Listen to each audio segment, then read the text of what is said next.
तर गणपती म्हणल्यावर आहे ना काही दररोज स्पर्धा तर राहतेच आणि त्याचबरोबर आहे ना आमच्या मंडळात होती आज चित्रकलाची स्पर्धा बर का. तर नमस्कार मंडळ, मी तुमचा लाडका ब्लॉगर कार्तिक बर का. आजच्या ब्लॉगची सुरुवात करत आहे ध्यानाच्या चिंतामणीपासून म्हणजे आमच्या गल्लीतल्या मंडळापासून बर का.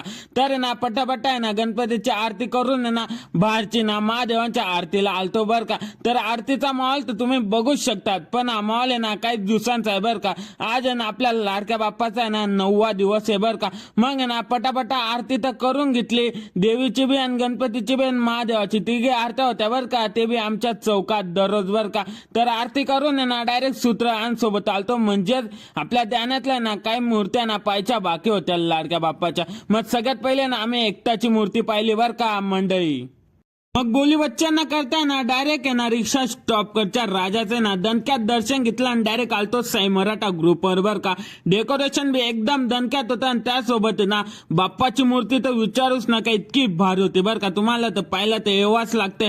तिकडनं ना डायरेक्ट आम्ही आलतो म्हणजेच ध्यान प्रतिष्ठानकडे, म्हणजे आमच्या गल्लीतला मंडळ बर का. कसं आहे मग डेकोरेशन डायरेक्ट आहे ना जवळ जाऊन ना बाप्पाच्या मूर्तीचे आहे ना चरण स्पर्श केलते. मग त्यानंतर आहे ना डायरेक्ट आहे ना चित्रकलाची स्पर्धा चालू झाली बर का मंडळ.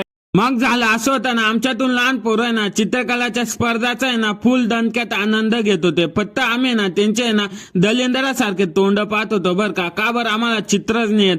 तर तुम्ही जाऊ द्या, आता चित्रकलाच्या निकालचा आहे ना ब्लॉग तर मी टाकणारच आहे. त्यासाठी ना आता ब्लॉगर कार्तिकला ना फॉलो करून घ्या बर का मंडळी.